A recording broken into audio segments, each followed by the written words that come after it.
So we will start somewhere different today. The Premier League launched their No Room for Racism campaign on Friday. It was already planned for this weekend, but then we saw the awful scenes in Bulgaria for the England game earlier this week, which highlighted the issue even more. Chris, first of all, let's start with this particular incident. What did you make of it when you saw it?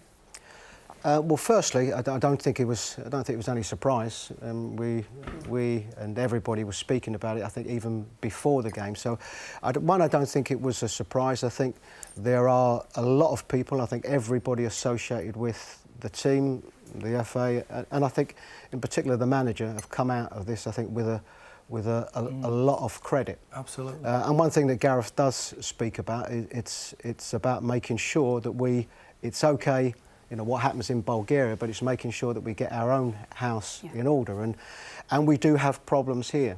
So I think for what happened, I think it could be a pivotal moment, but it's about making sure that going forward, that the appropriate action happens. So, as regards for those that have, you know, racist thoughts.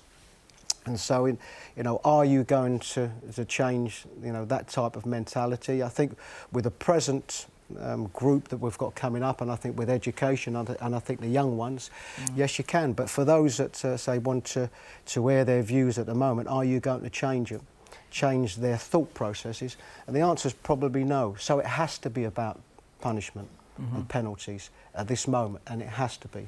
I thought it was the right decision, what the team did, because I still believe that we want to play games, you know, and this is something that's, you know, even going on to incidents yesterday, this is something that will continue. But, you know, we want to play games, and I think if it means teams coming off the pitch, then so be it, I think. But we want to get to the stage where, you know, that's not the case, and the perpetrators are the ones that are going to get punished. And if that means, you know, having to play in front of, you know, empty stadiums, huge fines, where I think we can all look back at the paltry fines that have been given out in the past. And it has to be about punishment initially, but of course the most important thing is about education. The football as well is important. Let's get the racists out of the grounds and keep the players on the pitch. That's the one thing.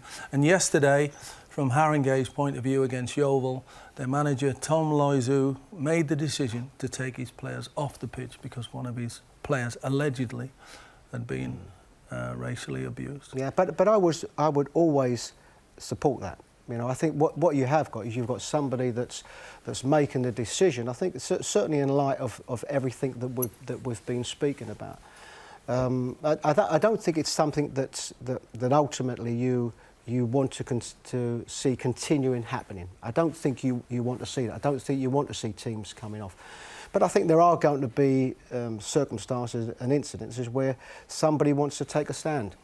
And I think it's all about getting the correct end product and the end or the end solution as such.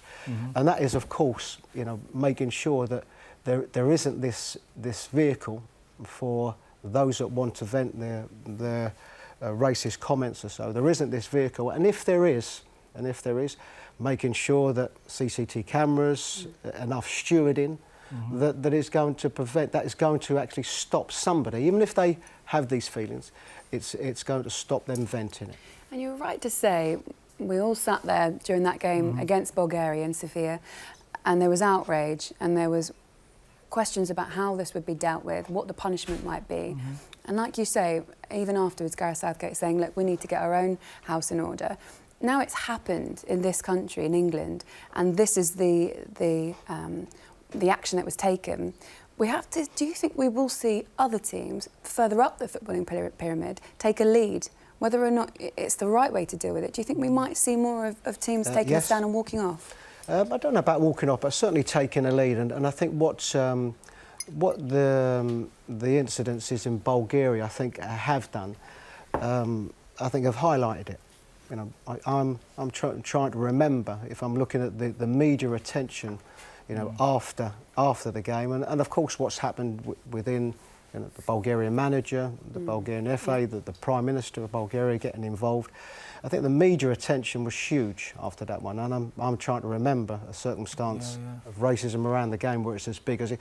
So I think what that has done, that's put pressure on everybody, and I would think now, and we've also, I think we have to praise the associations and the organisations in our game, the Kick It Out campaign and the Show Racism and the Red Card. I think they've done a wonderful job, you know, not in just a short period, but you know, for a long time. But I think what it has done, I think it's put pressure on the association. I think it's put pressure on the game. It's put pressure on the clubs. So at this moment now, we go into games yesterday, we go into games next week. You don't want to be the team. You know, and if we're talking about the top level now, but it's of course any level, but if we're specifically talking about the top level in the Premier League, you don't want to be the team that that the media attention is on next week because you've had racist problems, you know, within your ground. And I think that's the pressure now on ultimately the game, but very much the clubs. Well, the FA released a statement to say they are investigating it. The police are also investigating it as well. It's strongly, I mean, both clubs have come out and said this is not obviously what we want to see. It's a small section of fans. We'll see how it pans out. But Chris, thank you.